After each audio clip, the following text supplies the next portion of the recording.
일주일이 또 주어진다면 그 일주일 안에 뭐가 있을까? 예전에 한번 그런 생각을 했어요. 강인이가 하고 있는 경기를 좀 직접 현장에서 한번 보고 싶다라는 생각을 한번 해본 적도 있는데, 시간이 된다면 그 일주일이 주어진다면 그것도 나쁘지 않을 것 같아요. 고 유상철 감독님의 마지막 바램은 그의 보물, 2명의 아들을 통해서 반드시 이어질 것입니다. 수원FC에서 일하는 유상철의 장남과 2007년생인 차남 모두 이강인을 만났습니다. 그리고 이강인은 PSG 유니폼에 사인을 해줬습니다. 어쩌면 이강인의 첫 PSG 유니폼 사인이 유상철의 아들이라는 것은 이 모든 스토리를 기억하는 사람들에게 뜨거운 감정을 일으킵니다. 슛돌이 시절 이강인이 처음 만난 유상철은 선생님이었고, 마지막 순간까지 그는 감독님을 선생님이라고 불렀습니다. 선생님이 머리가 많이 빠져서 모자를 못 쓰고 예전에 기억나? 아, 기억나죠. 그때 머리하고는 지금하고 틀려. 머리숱이 많이 빠져가지고. 유상철은 은퇴 후 축구계를 떠나고 싶었습니다. 하지만 결국 유소년 교육을 통해 축구계의 보탬이 되고자 했던 마음은 그가 얼마나 착한 사람인지 보여줍니다. 근데 나도 마찬가지로 내가 은퇴할 때쯤, 난 은퇴하고 나면 난 축구계를 떠날 거야 라는 얘기를 친구한테 했었어요. 근데 이제 친구가 그 얘기를, 어떤 얘기를 했냐면, 뭐 은퇴하고 나서 네가 뭐 축구계를 떠나던 뭐 사업을 하던 건 네 자유다. 하지만 그래도 누구보다 네가 경험을 많이 했고 많은 감독을 또 이렇게 접했고 또 많은 경험이 이 경험을 했던 것들을 지금 축구하는 후배들한테 안 가르쳐주는 것도 어떻게 보면 굉장히 이기적이고 죄다. 와, 근데 그 얘기가 머릿속에서 빠지질 않네. 그래서 그러면 나는 선수 때 막연하게 그냥 난 은퇴를 하면 유소년 애들부터 좀 가르치고 싶다라는 생각을 좀 많이 했었기 때문에 이제 은퇴하자마자 유소년 애들부터 이제 가르치기 시작했지. 친구의 한마디가 머릿속에서 빠지지가 않았다는 표현은 그의 가치관을 담고 있습니다. 대부분의 성인들은 직업 혹은 삶의 큰 방향성을 한번 선택하면 쉽게 바꾸기가 어렵습니다. 은퇴 후 축구계를 떠나겠다던 유상철의 생각은 하루 이틀의 고민 후 가볍게 정한 결정이 절대 아니었을 것입니다. 그런 큰 결정을 바꿔버린 계기는 타인을 생각하는 마음씨였습니다. 자신이 원하는 삶을 사는 것은 죄 후배들에게 자신의 경험을 전하는 것이 정도라고 생각한 유상철은 뼛속 깊이 선생님이었습니다. 강인이한테 때 되면 카톡이 계속 왔었어. 그러니까 뭐 안부 인사도 하고 뭐 잘 있다고 하고 그래갖고 이제 강인이하고 이제 그때 되면 이제 카톡 같이 한 적이 있었지. 이강인은 선생님에게 꾸준히 연락을 드리는 학생이었습니다. 스스로 한국에서 만난 첫 선생님이 유상철 감독이라 말했던 이강인은 발렌시아로 떠나기 직전까지 유상철에게 축구를 배웠고 KBS 슛돌이 방송의 카메라는 꺼진 이후였습니다. 방송에서 시작된 인연은 카메라 밖에서 활짝 피었습니다.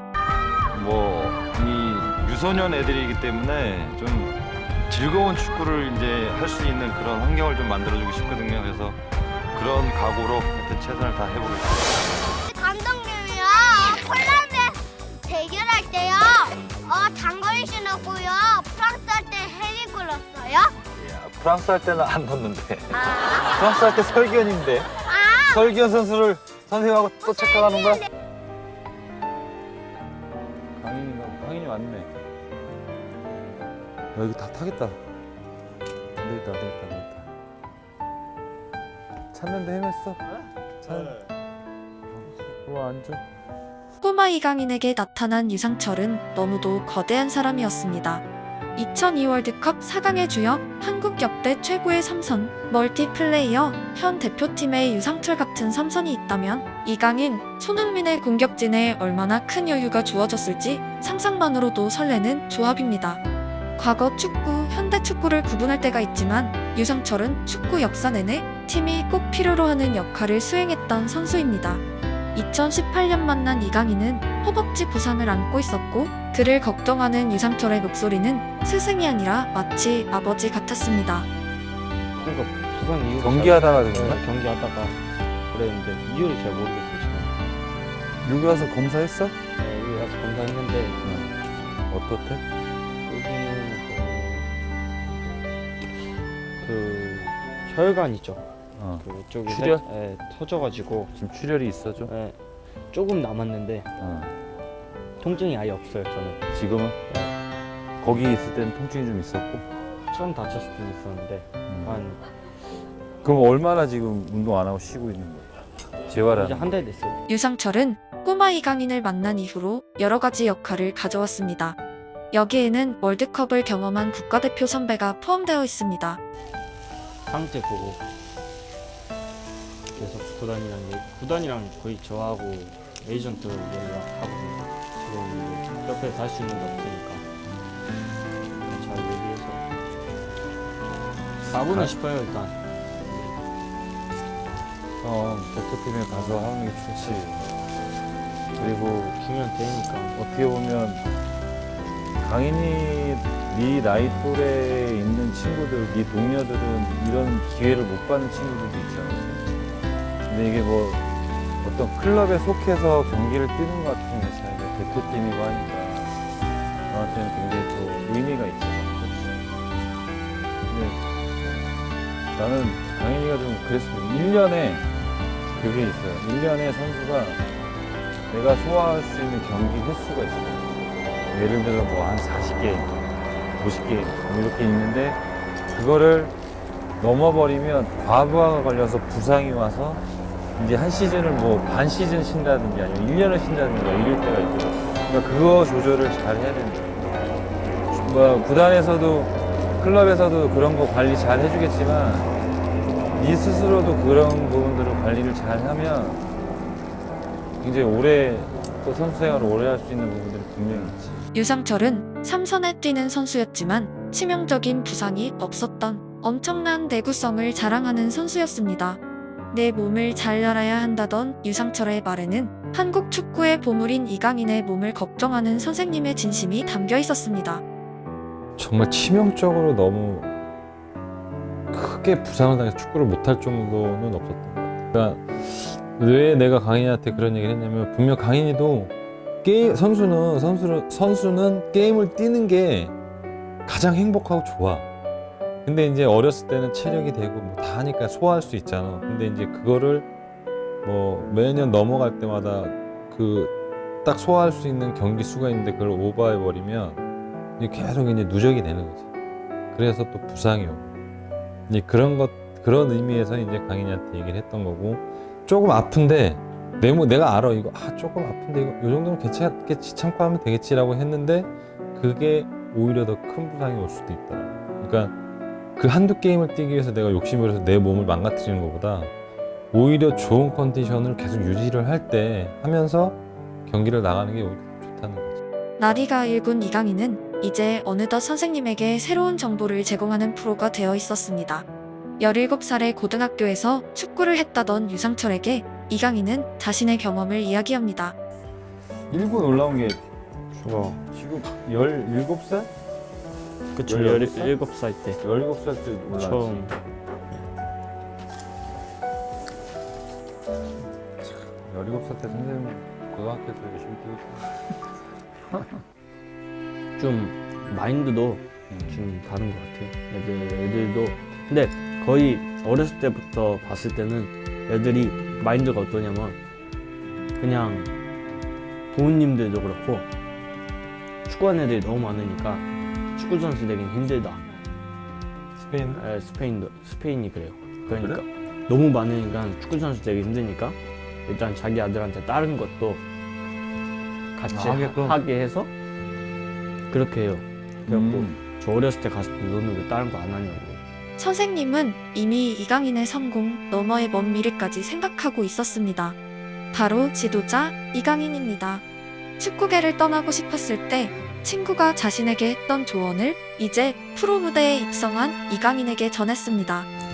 지금은 아직 어리고 해야 되는 게 많잖아, 방이나. 선수로서도 그렇고. 일단 선생님은 너무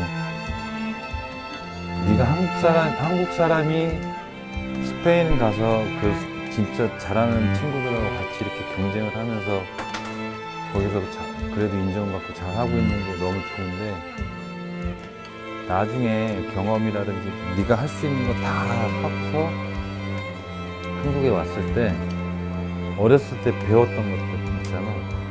그런 것들을 이 꼬맹이들한테 좀 가르쳐줄 필요가 있어. 그래야지 얘네들이 좀 창의력도 있고 뭔가 이렇게 막 여러 가지가 나올 수가 있잖아. 근데 그런 어떤 분위기라든지 그런 훈련 프로그램이라든지 그런 축구에 대한 생각들을 조금 심어줄 필요가 있는 게 되게 중요해. 유상철의 마지막 바램은 나리가의 이강인을 보는 것이었습니다. 그때 유상철은 알 수 있었을까요? 몇 년 후 이강인이 PSG의 유니폼에 사인을 해서 자신의 아들에게 전달할 거라고. 조금의 시간이 흘렀지만 강인이는 이렇게 자랐습니다. 당신의 아들 또한 이렇게 건장하게 자랐습니다. 그들의 시간은 한 장소에서 겹쳐졌습니다. 당신의 유산들은 살아 숨쉬고 있습니다. 지도자가 되었으면 좋겠다는 강인이는 누구도 생각하지 못한 빠른 걸음으로 자신의 무대를 옮겨가고 있습니다. 선생님이 만난 첫 번째 제자는 당신이 그렇게 사랑하는 축구에서 새로운 시대를 만들어가고 있습니다. 근데 강인이도 마찬가지로 이제 은퇴하게 되면 본인이 또 생각하는 게 분명히 있을 거예요. 있는데, 그래도 많은 경험과 또 이 웬만한 선수들이 경험하지 못하는 것들을 또 경험을 했고, 또 선진국 축구를 또 많이 또 접했고, 또 어떻게 하면 축구를 잘할 수 있는지, 또 본인이 또 경험했던 거 이런 것들도 지금 축구를 하는 꼬맹이들한테도 가르쳐주면 굉장히 강인이 이상이 되는 선수들도 분명히 나올 수 있으니까 그게 한국 축구를 또 발전시키는 데 굉장히 큰 도움이 되는 거죠. 겸사겸사 이제 그런 얘기를 했었죠. 그러니까 내가 보면 축구를 정말 사랑하는 것 같아요. 그러니까 강인이한테 그런 얘기를 하지. 내가 만약에 나는 나만 생각하고 나만 지도자 오래 하실 것 같았으면 그래 강인아 갔다 와서 지도자 또 좋은 지도자도 하고 그냥 평범한 얘기를 했겠죠. 유상철의 아들에게 전달된 PSG의 유니폼은 기나긴 시간과 인연이 만들어낸 드라마였습니다. 그냥 유니폼에 사연이 섞이면 감동이 되기도 합니다. 유상철이란 이름, 그리고 우리에게 영원히 기억될 슛돌이와의 인연은 한국 축구에 새겨진 따뜻함입니다. 끝을 할 수 없는 이강인의 여정은 결코 혼자가 아닙니다. 누구보다 한국 축구를 사랑하는 유상철 선생님, 하늘에서 보게 될 이강인의 다음 경기에 얼마나 뿌듯할지 차마 다 헤아릴 수 없습니다. 당신은 선수로 한국 축구의 역사를 남겼고 선생님으로는 보물을 남기셨습니다.